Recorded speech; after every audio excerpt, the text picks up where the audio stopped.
जंग के बीच भारत की जीत। हॉर्मुज पार कर एलपीजी लेकर पहुंचा शिवालिक। दुनिया में तनाव और भारत में राहत।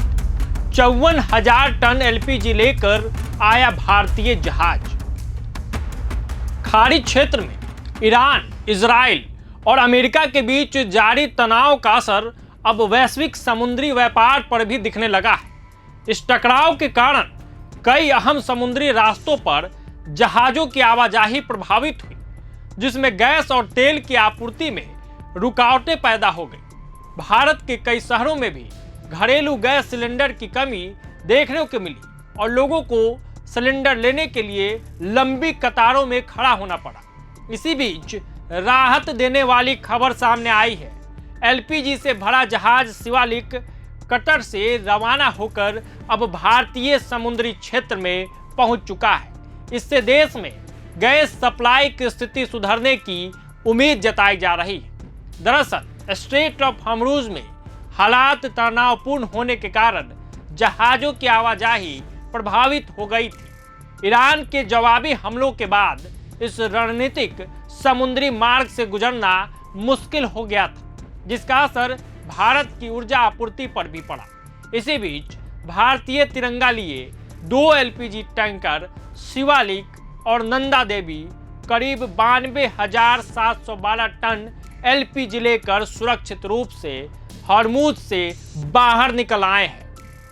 इनमें से शिवालिक जहाज में लगभग 54,000 टन एलपीजी भरी हुई है और यह गुजरात के बंदरगाह की ओर पहुंच चुका है।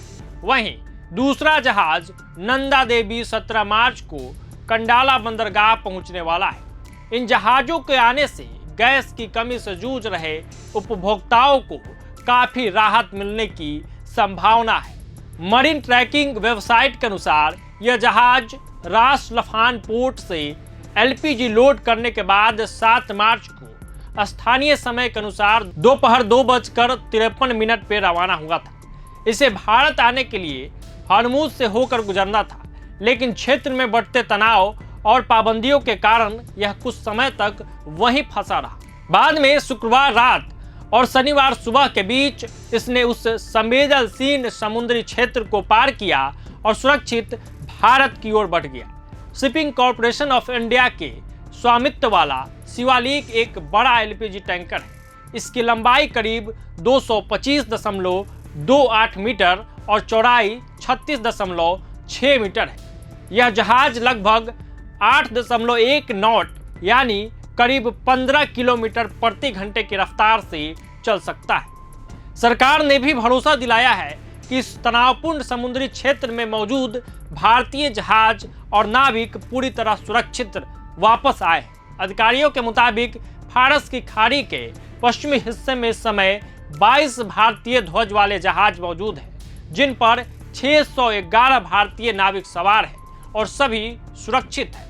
समुद्री गतिविधियों पर लगातार निगरानी रखी जा रही है। दरअसल भारत अपनी ऊर्जा जरूरतों का बड़ा हिस्सा आयात से पूरा करता है। देश के करीब 88% कच्चे तेल, 50% प्राकृतिक गैस और लगभग 60% एलपीजी की जरूरतें विदेशों से पूरी होती है। जंग से पहले भारत अपने तेल और गैस का बड़ा हिस्सा पश्चिम एशिया के देशों, खास तौर पर सऊदी अरब और संयुक्त अरब अमीरात से आयात करता है। इसलिए खाड़ी क्षेत्र में बढ़ते तनाव का असर सीधे भारत की ऊर्जा आपूर्ति पर भी पड़ता है। अब इस खबर से जुड़ी हुई जो भी अपडेट निकल के सामने आएगी, हम आपसे रूबरू जरूर कराएंगे। इस वीडियो में फिलहाल इतना ही। जुड़े रहिए प्रभात खबर के साथ। आपका बहुत बहुत धन्यवाद। प्रभातखबर.com, विश्वास वही, रफ्तार नहीं।